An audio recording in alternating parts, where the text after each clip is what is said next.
Teachings of Lord Caitanya, the Golden Avatar, a treatise on factual spiritual life, by His Divine Grace, A.C. Bhaktivedanta Swami Prabhupada, founder Acharya of the International Society for Krishna Consciousness.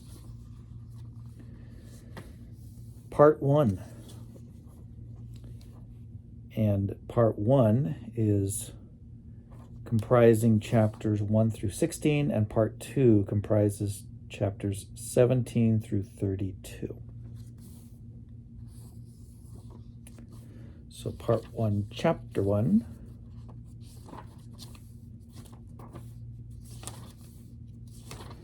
Teachings to Rupa Goswami.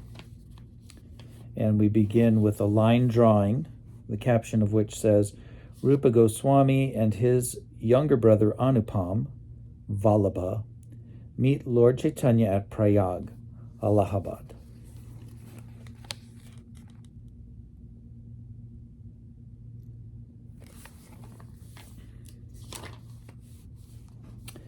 Srila Rupa Goswami, the younger brother of Sanatan Goswami, went to Prayag, the modern city of Allahabad, with his younger brother Vallabha. When the two brothers heard that Lord Sri Chaitanya Mahaprabhu was staying there, they both became very much pleased and went to see the Lord. At that time, the Lord was on his way to visit the temple of Bindu Madhava. On the way to the temple, the Lord was chanting and dancing, and thousands of people were following him. Some were crying and some were laughing. Some were dancing and some were singing. And some were falling on the ground, offering obeisances to the Lord. And all of them were roaring the holy name, Krishna, Krishna. It is said that in spite of being at the confluence of the rivers Ganges and Jamuna, Prayag was never flooded until the appearance of Chaitanya Mahaprabhu, at which time the city was overflooded by love of Krishna. The two brothers, Rupa Goswami and Vallabha, stayed aloof in an uncrowded place and witnessed the great crowd and wonderful scene.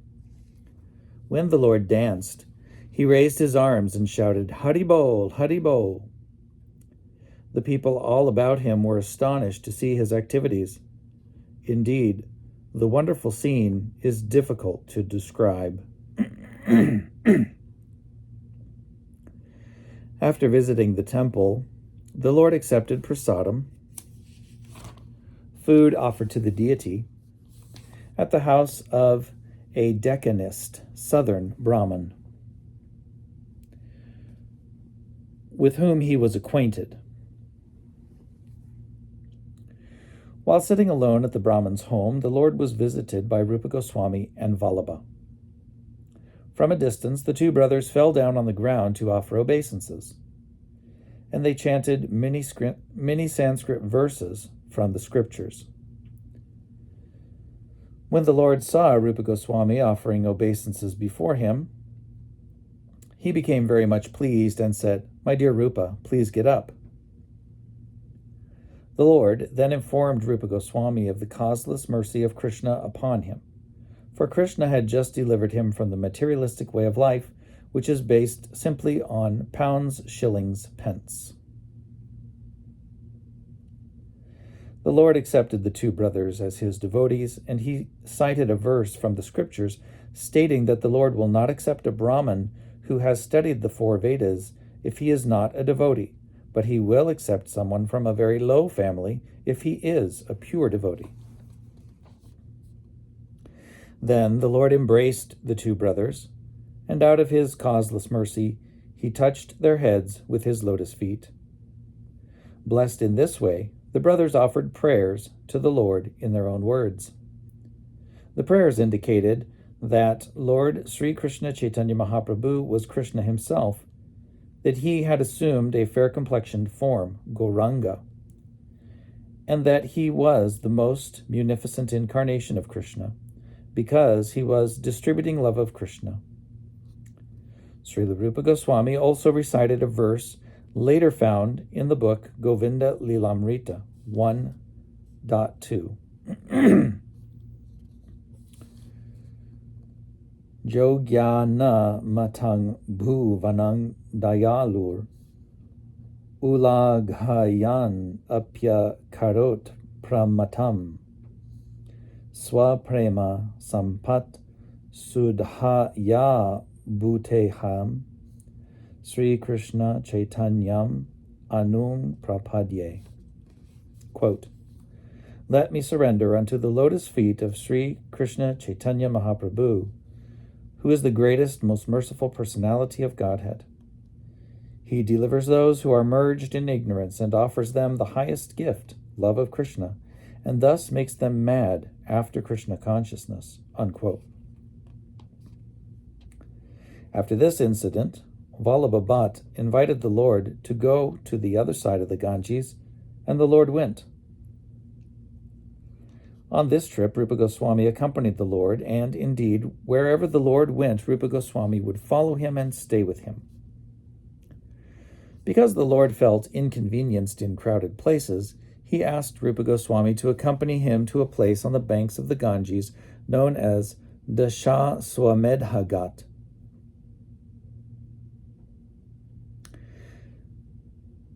For 10 days, he instructed Rupa Goswami about the truth of Krishna, the principles of devotional service, and the transcendental mellows, relationships with Krishna. All of this was described in full detail, so that in the future, Rupa Goswami could distribute the science of Krishna in his book, Bhakti Rasamrita Sindhu. Srila Rupa Goswami described this incident in the first verse of the Bhakti Rasamrita Sindhu, in which he speaks of the causeless mercy of the Lord upon him. The Supreme Lord is cognizant and all-powerful, and by his causeless mercy, he empowers a living entity to receive his mercy. People in general, being under the spell of conditioned life, are averse to rendering devotional service and practicing Krishna consciousness. They are unaware of the teachings of Krishna consciousness, which reveal one's eternal relationship with the Supreme Personality of Godhead, the process by which one can return to the spiritual world, and the ultimate goal of life, which is to return home back to Godhead.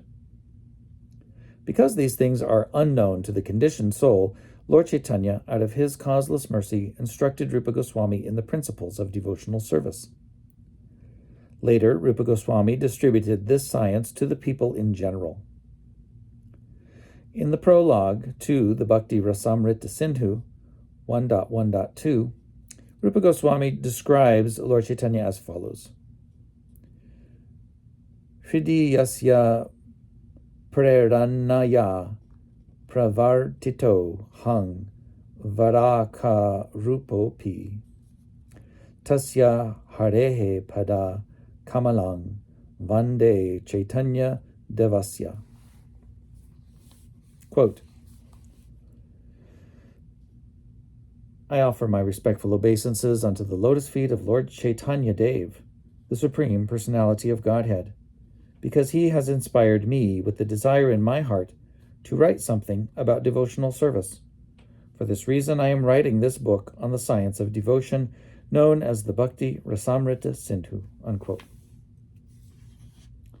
Beginning his 10 days of continual instruction to Rupa Goswami, Lord Sri Chaitanya Mahaprabhu said, quote, "My dear Rupa, the science of devotional service is just like a great ocean, and so it is not possible to show you its entire length and breadth, but I shall try to explain the nature of that ocean by taking just one drop out of it. In this way, you can taste it and understand what that ocean of devotional service actually is." Unquote. The Lord then explained that within this Brahmanda, or universe, there are innumerable living entities who, according to their own fruitive activities, are transmigrating from one species of life to another and from one planet to another. In this way, their engagement in material existence has continued since time immemorial. In actuality, these living entities are atomic parts and parcels of the Supreme Spirit. It is said in the Shvetashvatara Upanishad that the length and breadth of the individual soul is 1/10,000th part of the tip of a hair. The atomic magnitude of the living entity is confirmed in the 11th canto of Srimad Bhagavatam, 11.16.11. And in the 10th canto, 10.87.30, Sanandana Kumar, while performing a great sacrifice, quotes the following statement by the personified Vedas, quote, O Supreme Truth, if the living entities were not infinitesimal sparks of the Supreme Spirit, each minute spark would be all-pervading and could not be controlled by a superior power. But if the living entity is accepted as a minute part and parcel of the Supreme Lord, one can automatically understand how he is controlled by the supreme power. The latter is his actual constitutional position, and if he remains in this position, he can attain full freedom. If one mistakenly considers his constitutional position equal to that of the Supreme Personality of Godhead, he becomes contaminated by the doctrine of non-duality, and his efforts in transcendental life are rendered ineffective, unquote. Lord Caitanya continued his teachings by pointing out that there are two kinds of living entities, the eternally liberated and the eternally conditioned. The eternally conditioned living entities can be divided into two types, the moving and the non-moving. Those that remain in one place, trees for example, are classified as sthavara, or non-moving entities. And those that move, such as birds and beasts, are called jangama, or moving entities. The moving entities are further divided into three categories: those that fly in the sky, those that swim in the water, and those that walk on land.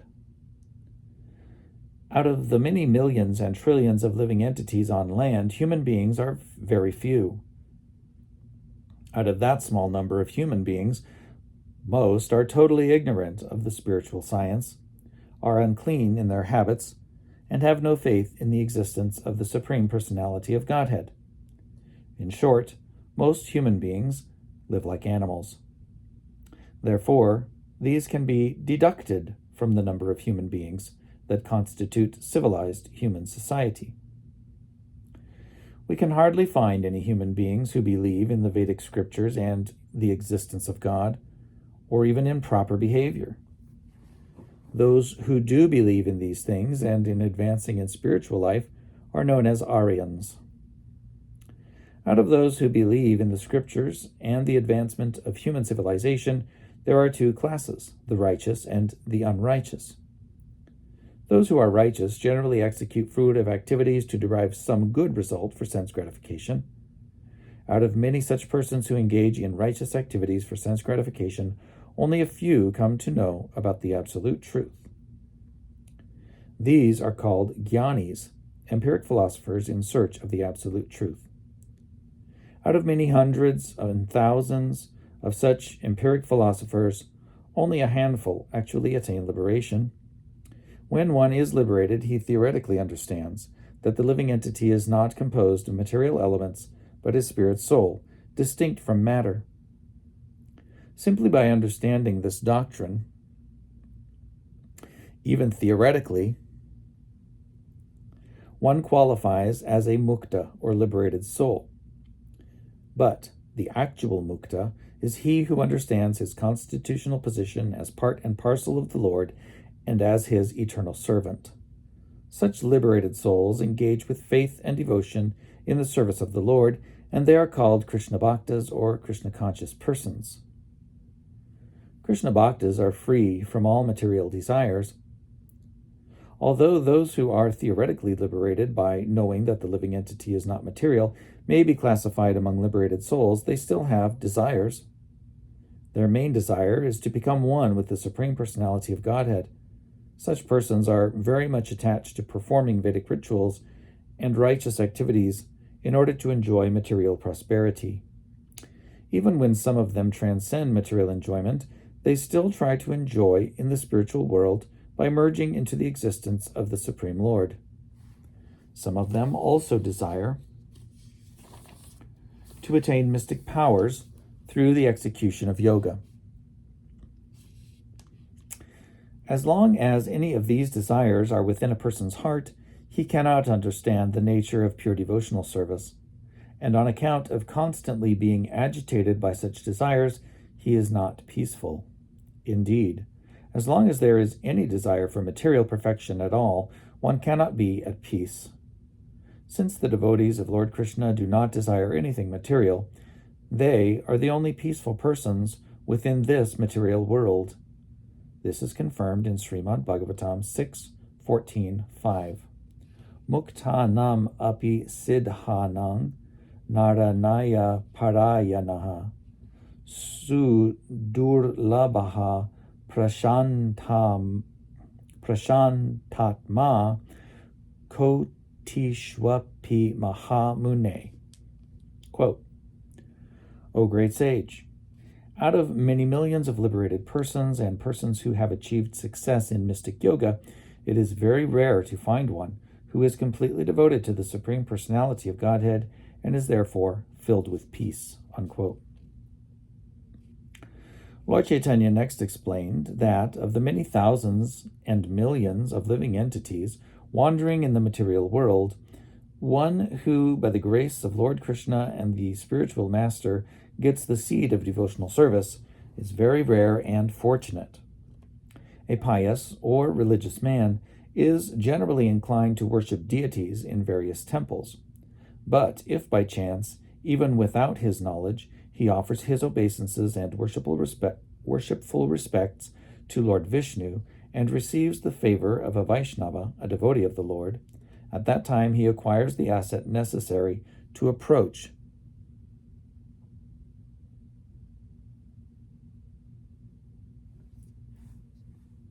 the Supreme Personality of Godhead. This is plainly understood from the history of the great sage Narada, which is related in Srimad Bhagavatam. By serving Vaishnavas in his previous life, Narada was favored by those devotees of the Lord and became the great sage Narada Muni.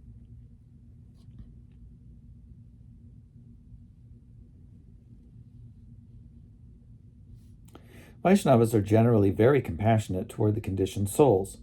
Without even being invited, a devotee will go from door to door to enlighten people, to bring them out of the darkness of nescience by imparting knowledge of the living entity's constitutional position as a servant of Lord Krishna.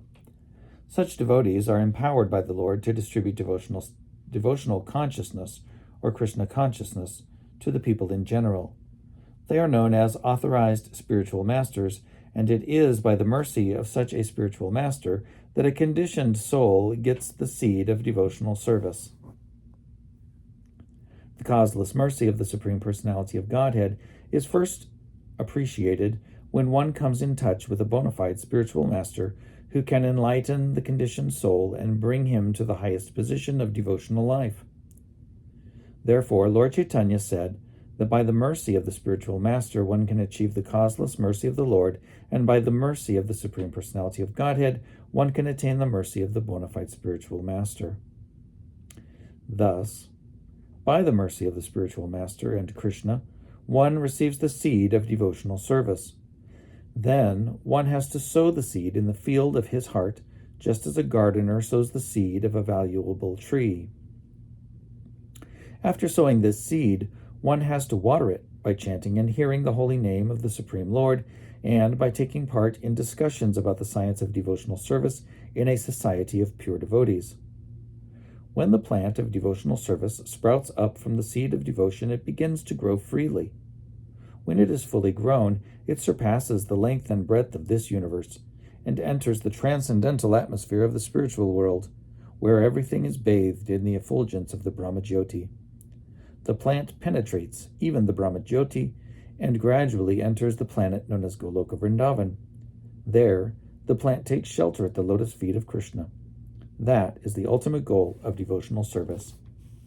After attaining this position, the plant produces the fruit of love of Godhead. To taste this fruit, however, it is necessary for the devotee, or transcendental gardener, to water the plant daily by chanting and hearing. Unless one waters the plant by chanting and hearing, there is every chance that it will dry up. Lord Caitanya pointed out to Rupa Goswami that there was another danger to be encountered while watering the root of the devotional plant. After a plant has grown somewhat, an animal may come and either eat it or destroy it. When the green leaves of a plant are eaten by some animal, the plant generally dies. Thus, one has to take precautions so that the plant of devotional service is not disturbed by animals which represent offenses. The most dangerous animal is a mad elephant, for if a mad elephant enters a garden, it causes tremendous damage to plants and trees.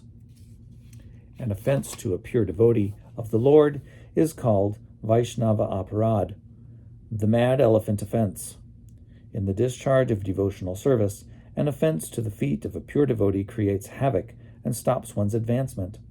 Thus, one has to defend the plant of bhakti by fencing it off properly and taking care not to offend pure devotees. Then the plant of devotional service will be properly protected. An offense to a pure devotee is one of the 10 offenses against the holy name. The first offense is to blaspheme the great devotees who have tried to spread the glories of the holy name all over the world. The greatest offender at the feet of the holy name is the rascal who is envious of such devotees. The holy name of Krishna is non-different from Krishna, and Lord Krishna cannot tolerate offenses against a pure devotee who, following the order of his spiritual master, is spreading the holy name all over the world. The second offense is to deny that Lord Vishnu is the absolute truth. Since there is no difference between the Lord and his name, qualities, form, and pastimes, or activities, one who sees a difference is considered an offender. The Lord, being supreme, no one is equal to or greater than him. Consequently, one who thinks that the name of some demigod is equal to the Lord's name is an offender. The Supreme Lord and the demigods should never be considered on the same level. The third offense is to consider the bona fide spiritual master to be a common man. The fourth offense is to blaspheme the Vedic literature, the Vedas, and such corollaries as the Puranas. The fifth offense is to consider the glories of the holy name to be exaggerations. The sixth offense is to imagine a perverted meaning of the holy name. The seventh offense is to commit sinful activities on the strength of chanting the holy name. It is understood that by chanting the holy name, one is freed from sinful reactions. But this does not mean that one should perversely act sinfully on the strength of chanting. That is the greatest offense. The eighth offense is to equate chanting the holy name with religious rituals, austerity, renunciation, or sacrificial performances. Chanting the holy name is as good as associating with the Supreme Personality of Godhead, whereas these pious activities are only means of approaching the Supreme Personality of Godhead, and they can also be performed for some material reason. It is an offense to equate them with chanting the holy name. The ninth offense is to preach the glories of the holy name of God to a faithless person. The 10th and last offense is to maintain material attachments even after hearing and chanting the holy name of God. The idea is that by chanting the holy name without offense, one is elevated to the liberated platform, where one is freed from all material attachments. Thus, if one chants the holy names and still has material attachments, he is committing an offense. There are still other factors which can disturb the plant of devotional service. As this plant grows, the weeds of material desires may also grow. When a person advances in devotional service, it is natural that many persons will come to him requesting to become disciples and will offer him some material gains. If one is attracted by a large number of disciples offering material conveniences and forgets his duty as a bona fide spiritual master, the growth of the plant will be impeded. Simply by taking advantage of material conveniences, one may become addicted to enjoying material comforts. Other impediments are to desire liberation or material, name, and fame by discharging devotional service, or to neglect the prohibitions. These prohibitions are mentioned in the authorized scriptures. One should not indulge in illicit sex, intoxication, gambling, or eating meat. Indeed, one should not eat anything other than Krishna prasadam, food offered to Krishna. These are the restrictions for one who is attempting to advance in devotional service. If one does not follow these principles strictly, there will be a severe disturbance in the discharge of devotional service. If one is not particularly careful by watering the plant of devotional service, one will instead nourish the weeds described above, which will then grow very luxuriantly and hamper one's progress. The idea is that when one waters a garden, not only does the desired plant grow rapidly, but the unwanted plants grow also. If the gardener does not see these weeds and cut them down, they will overcome and choke the plant of devotion. It is thus the duty of the neophyte devotee to cut down all the weeds that may grow by the watering process of devotional service. If one is careful to guard against the growth of these weeds, the plant of devotion will grow luxuriantly and reach the ultimate goal, Goloka Vrindavan. When the living entity, engaged in devotional service, relishes the fruit of love of Godhead, he forgets all religious rituals aimed at improving his economic condition. He no longer desires to satisfy his senses, and he no longer desires to become one with the Supreme Lord by merging into his effulgence. There are many practices leading to spiritual knowledge and transcendental bliss, including the ritualistic sacrifices recommended in the Vedas, the execution of austerities and pious duties, and the practice of mystic yoga. These all reward different results to their performers. But all these rewards appear to glitter only as long as one is not elevated to the transcendental loving service of the Lord. Love of God is dormant in everyone, and it can be awakened from its dormant position by the execution of pure devotional service. Just as a person, bitten by a serpent and fallen unconscious, can be revived by smelling ammonia. After speaking in this way about pure devotional service, Lord Caitanya began to describe that service and its symptoms to Rupa Goswami. He explained that in pure devotional service there can be no desire other than the desire to advance in Krishna consciousness. In Krishna consciousness there is no scope for worshipping any demigod or even any other form of Krishna, nor is there room for indulgence in speculative empiric philosophy or fruitive activities. One should be free from all these contaminations. A devotee should accept only those things that are favorable for keeping his body and soul together, and should reject those things that increase the demands of the body. Only the bare necessities for bodily maintenance should be accepted. By making one's bodily necessities secondary, one can primarily devote his time to the cultivation of Krishna consciousness through the chanting of the holy names of God. Pure devotional service means engaging all one's senses in the service of the Lord. At the present moment, our senses are all designated because the body is designated.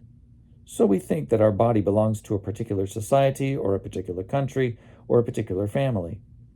In this way, the body is bound by so many designations. Similarly, the senses belong to the body, and when the body is subject to such designations, the senses are also. Thus, one engages the senses on behalf of family, society, nation, and so on. When the senses are so engaged, one cannot cultivate Krishna consciousness. The senses must be purified, and this is possible when one purely understands that he belongs to Krishna and that his life belongs to Krishna. In other words, that his identity is to be an eternal servant of Krishna.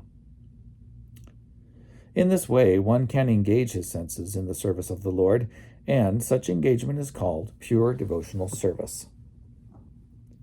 A pure devotee accepts the transcendental loving service of the Lord, but rejects all kinds of liberation for his personal sense gratification. This is stated by Lord Kapila in Srimad Bhagavatam 3:29, 11 through 14. In his explanation of the nature of pure devotional service, as soon as a pure devotee hears the glories and transcendental qualities of the Supreme Personality of Godhead, who is seated in everyone's heart, his mind at once flows toward the Lord, just as the waters of the Ganges flow down toward the sea. Such spontaneous attraction of the devotee's mind to the service of the Supreme Personality of Godhead signifies pure devotional service. Devotional service is pure when one engages in the service of the Supreme Lord without any selfish motive and without being hampered by any material impediment. The pure devotee does not desire to live on the same planet as the Supreme Lord, nor does he desire the same opulence as the Lord, nor does he desire to have the same form as the Lord, nor to live with him side by side, nor to merge into his existence. Even if the Lord offers the pure devotee such rewards, he rejects them. The point is that a pure devotee is so much absorbed in the transcendental loving service of the Lord that he has no time to think of any benefit beyond his immediate engagement. Just as an ordinary materialistic businessman thinks of nothing else when he is absorbed in his business, a pure devotee, when engaged in the service of the Lord, does not think of anything beyond that engagement. One who possesses the symptoms described above has been elevated to the topmost position of devotional service. And it is by such transcendental loving service alone that one can surpass the influence of Maya and relish pure love of Godhead. As long as one desires material benefit or liberation, which are called the two witches of allurement, one cannot relish the taste of transcendental loving service to the Supreme Lord. There are 3 stages of devotional service. The first is the beginning stage of cultivation. The second is the realization of service. And the third, the supreme stage, is the attainment of love of Godhead. There are 9 different methods of cultivating devotional service: hearing, chanting, remembering, etc. And all these processes are employed by the neophyte in the first stage. If one is engaged in chanting and hearing with devotion and faith, his material misgivings gradually become vanquished. As his faith and devotional service increases more and more, he becomes assured of a higher perfectional position. In this way, one becomes firmly fixed in devotional service, increases his taste for it, becomes attached to it, and feels ecstasy, the preliminary stage of love of Godhead. Attainment of ecstasy is produced by executing this process of cultivating devotional service. When one continues the process of hearing and chanting, attachment to Krishna gradually thickens, and at last is called love of Godhead. In the stage of transcendental love of God, there are further developments known as transcendental affection, emotion, ecstasy, and extreme and intense attachment. These are technically known by the terms raga, anuraga, bhava, and mahabhava. The progress from one stage to another is like the thickening of sugarcane juice. In the first stage, sugarcane juice is a thin liquid. When by evaporation it becomes thicker and thicker, it turns into molasses. Then it turns into granules of sugar, then rock candy, and so on. Just as sugarcane juice progresses from one stage to another, similarly, transcendental love for the Supreme Lord develops by stages.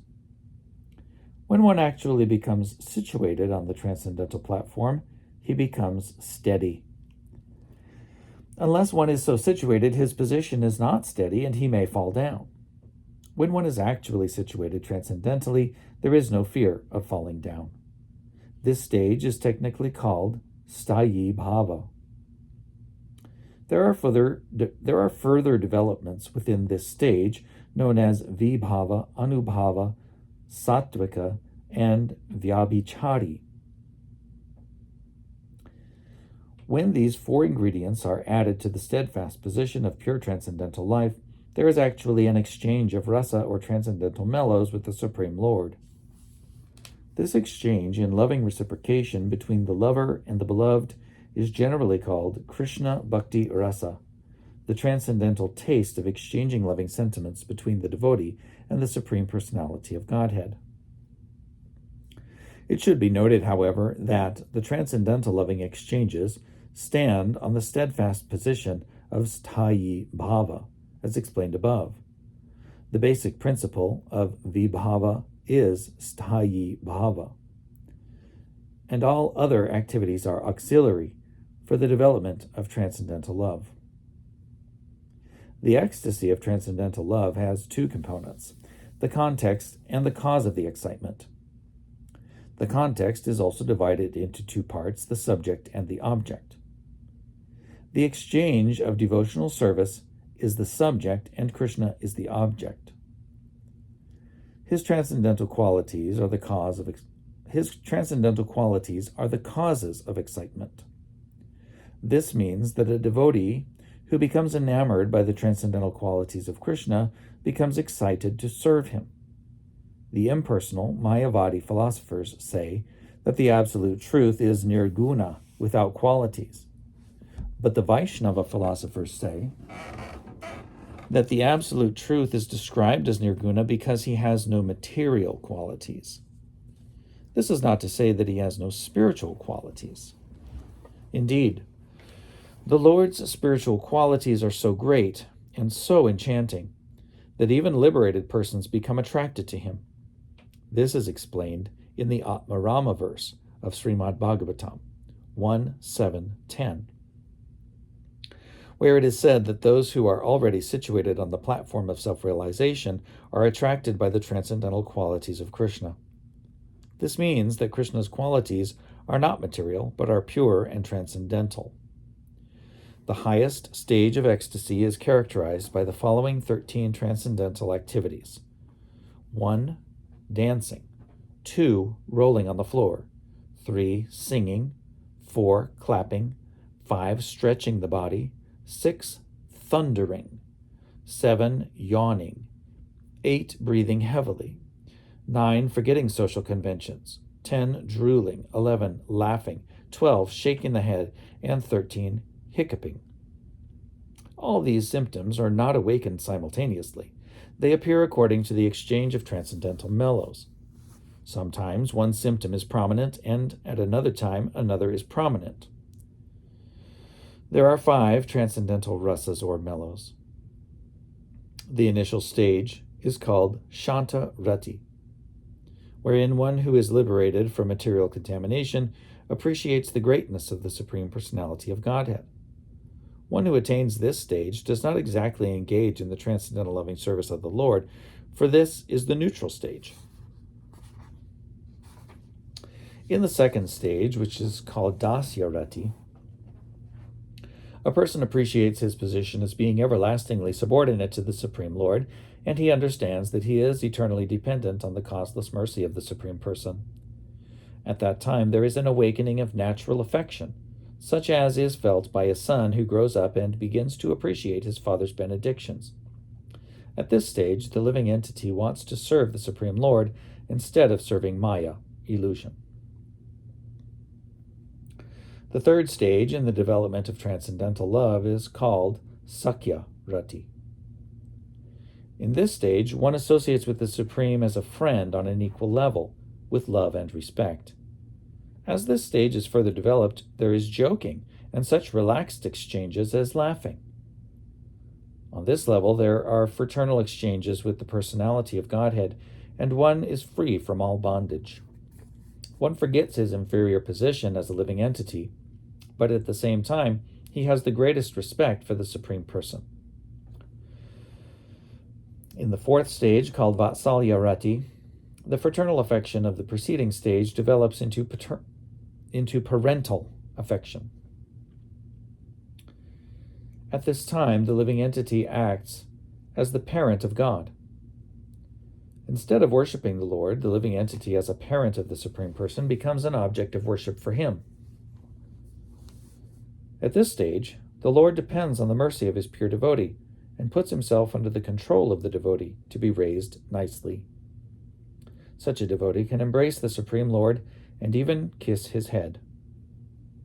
In the fifth stage, called Madhura Rati, there is a transcendental exchange of conjugal love between the lover and the beloved. It is at this stage that Krishna and the damsels of Vraja glanced lovingly at one another. For on this platform, there is an exchange of glances, movements of the eyebrows, pleasant words, attractive smiles, etc. Besides these 5 primary rasas, there are 7 secondary rasas, which consist of laughing, wonder, chivalry, pity, anger, ghastliness, and devastation. For example, Bhishma related to Krishna as a warrior in the chivalrous rasa. Hiranyakashipu, however, experienced an exchange of the ghastly and devastating rasas. The 5 primary rasas constantly remain within the heart of the pure devotee, and the 7 secondary rasas sometimes appear and disappear to enrich the flavors and tastes of the primary ones. After enriching the primary rasas, they disappear.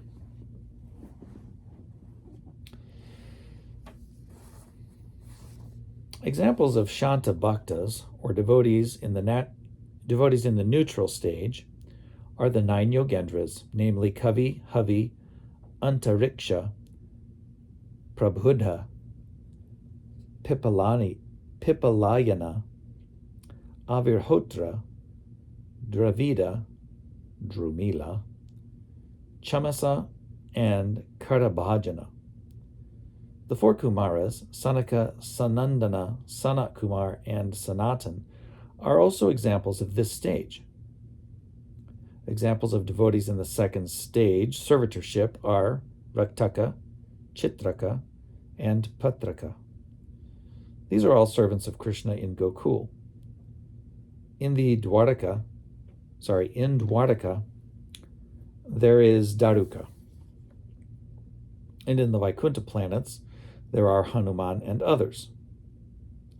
Devotees in the 3rd stage, friendship, include Sri Dama in Vrindavan and Bhima and Arjun in Dwaraka, or on the battlefield of Kurukshetra. As for those relating to Krishna in parental love, they include his mother, father, uncle, and similar relatives. In conjugal love, there are the damsels of Vraja, Vrindavan, the queens in Dwaraka, and the goddesses of fortune in Vaikuntha. No one can count the vast number of devotees in this rasa. In general, attachment to Krishna is of 2 kinds. The first kind is attachment with awe and veneration. Characterized by a lack of freedom, such attachment is exhibited in Mathura and on the Vaikuntha planets. In these abodes of the Lord, the flavor of transcendental loving service is restricted, but in Gokul, Vrindavan, love is freely exchanged, and although the cowherd boys and damsels of Vrindavan know that Krishna is the Supreme Personality of Godhead, they do not show awe and veneration, because of the great intimacy of their relationship with him through thick and thin. In the 5 principal transcendental relationships, awe and veneration are sometimes impediments to one's service to the Lord. When there is friendship, parental affection, or conjugal love, such awe and veneration are impediments.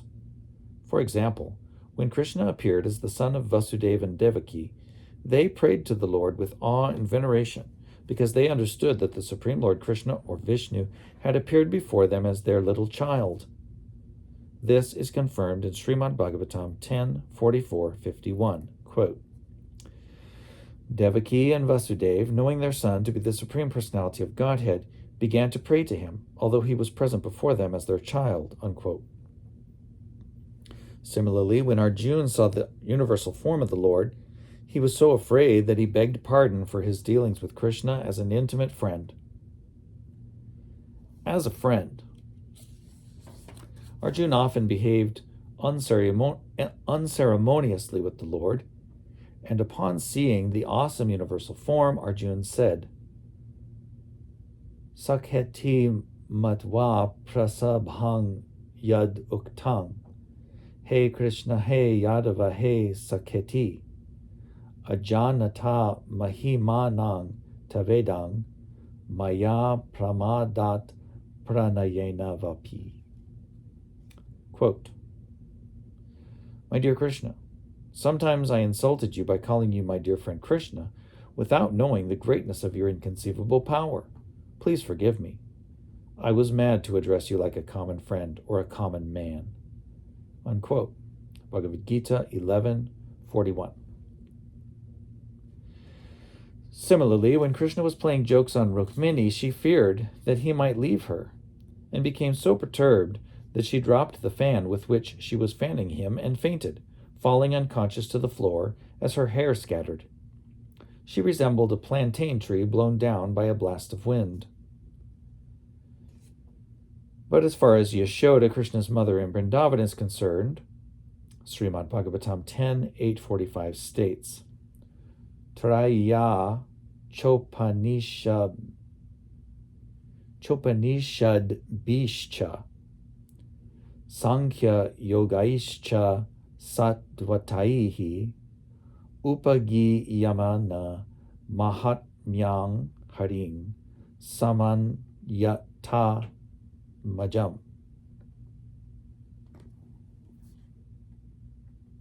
Quote, Mother Yashoda thought that the personality of Godhead, who is worshipped by all the Vedas and Upanishads, as well as by the Sankhya system of philosophy, and all authorized scriptures, had been born from her womb. Unquote. It is also stated in Srimad Bhagavatam 10:9-14 that Mother Yashoda bound the child Krishna with a rope as if he were an ordinary son born of her body. Another description of Krishna's being treated as an ordinary person appears in Srimad Bhagavatam 10:18-24. There it is stated that when Krishna was defeated in games with his friends, the cowherd boys, he had to carry Sri Dama on his shoulders. Regarding the gopis' dealings with Sri Krishna in Vrindavan, Srimad Bhagavatam 10:30-36-38 describes how when Sri Krishna took Srimati Radhika alone from the rasa dance, she proudly thought, quote, My dear Lord Krishna has left the other gopis, although they are as beautiful as I am, and he is satisfied with me alone. Unquote. In the forest, she told Krishna, quote, My dear Krishna, I am unable to move any more. Now, if you like, you can take me wherever you desire. Unquote. Krishna replied, quote, You can climb on my shoulder. Unquote. But as soon as he said this, he disappeared, whereupon Srimati Radhika repented very much.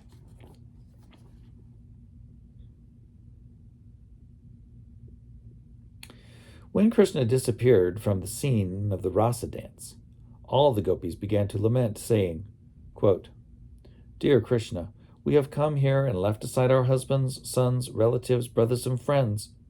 Neglecting their advice, we have come to you, and you know very well the reason for our coming here. You know that we have come because we are captivated by the sweet sound of your flute. But you are so cunning that in the dead of night you have left girls and women like us. This is not very good of you. Unquote. The word shama means controlling the mind and keeping it from being diverted in various ways while fixing it on the Supreme Personality of Godhead. In other words, one whose mind is fixed on the Supreme Lord is situated on the shama platform. On that platform, the devotee understands that Krishna is the basic principle of everything within our experience. This is explained in the Bhagavad Gita 7:19, quote, After many, many births of cultivating knowledge, one who has attained real knowledge surrenders unto Vasudeva, Krishna, because he can understand that Krishna is present in everything, that he is distributed all over the cosmic manifestation. Unquote. Although everything is under the control of the Supreme Lord and is situated in his energy, everything is nonetheless different from Krishna in his personal form. It is stated in the Bhakti Rasamrita Sindhu that the platform of Shama, on which one understands that Krishna is the basic principle of everything, is the same as Shanta Rati. Unless one is elevated to the platform of Shanta Rati, one cannot be fixed in knowledge of the greatness of Krishna or of the diffusion of his different energies, which are the cause of all manifestations. This same point is explained in Srimad Bhagavatam 11:19-36. Shamo man nishtata budher, dhamma indriya sangyamaha, titiksha dukha samarsho, jivo pasta jayo dritihi. Quote, Shama, equilibrium of mind, is achieved by one who has concluded that the Supreme Personality of Godhead is the original source of everything, and when one can control his senses, that is called Dhamma. When one is ready to tolerate all kinds of sufferings, to control the senses, and keep the mind steady, that is called Titiksha, or tolerance. And when one can control the urges of the tongue and genitals, that is called Driti, unquote. One who has attained Driti is a Dhira, a pacified person. A pacified person is never disturbed by the urges of the tongue and genitals. One who can fix his mind on Krishna without deviation attains Shanta Rasa, the steadfast position in Krishna consciousness. One in Shanta Rasa exhibits two main qualities: unflinching faith in Krishna and the cessation of all material desires. These specific characteristics of Shanta Rasa, unflinching faith in Krishna, and cessation of all desires not connected with Krishna, are common to all other rasas as well, just as sound is present not only in the sky where it is produced, but also in all other elements, air, fire, water, and earth. So, these two characteristics of Shanta Rasa are also present in Dasya Rasa, servitorship, Sakya Rasa, fraternity, Vatsalya Rasa, parental affection, and Madhurya Rasa, conjugal love.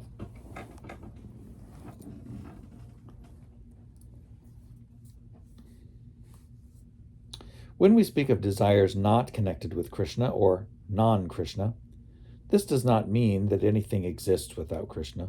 Actually, there cannot be anything non-Krishna because everything is a product of the energies of Krishna. Since Krishna and his energies are identical, everything is Krishna indirectly. For example, consciousness is common to every living entity, but when consciousness is centered solely on Krishna, Krishna consciousness, it is pure. And when consciousness is centered on something other than Krishna, or when it is directed to sense gratification, it may be called non-Krishna consciousness. Thus, it is in the polluted state that the conception of non-Krishna comes. In the pure state, however, there is nothing but Krishna consciousness. Active interest in Krishna, the understanding that Krishna is mine and that I am Krishna's, and that my business is therefore to satisfy the senses of Krishna, is typical of a higher stage than the neutrality of Shanta Rasa. Simply by understanding the greatness of Krishna, one achieves the status of Shanta Rasa, in which the worshipable object may be the impersonal Brahman or Paramatma. Worship of the impersonal Brahman and the Paramatma is conducted by those engaged in empiric philosophical speculation and mystic yoga. But when one develops even further in Krishna consciousness or spiritual understanding, he can appreciate that the Paramatma, the Supersoul, is his eternal worshipable object and master, and he surrenders unto him. Bahunang janmanam ante Jnanavan mang prapadyate. Bhagavad Gita 7:19. Quote, after many, many births of worshipping Brahman and Paramatma, when one surrenders unto Vasudeva as the Supreme Master and accepts himself as the eternal servant of Vasudeva, he becomes a great transcendentally realized soul. Unquote. At that time, due to his intimate relationship with the Supreme Absolute Truth, the devotee begins to render some sort of transcendental loving service to the Supreme Personality of Godhead. Thus, the neutral relationship, known as Shanta Rasa, is transformed into Dasya Rasa, servitorship. On the platform of Dasya Rasa, one exhibits the greatest quantity of awe and veneration for the Supreme Lord. That is, in Dasya Rasa, one appreciates the greatness of the Supreme Lord. It should be noted here that on the platform of Shanta Rasa, there is no spiritual activity, but on the platform of Dasya Rasa, service begins. Thus, in Dasya Rasa, the quality of Shanta Rasa is exhibited, and in addition, there is consciousness of the transcendental taste of service.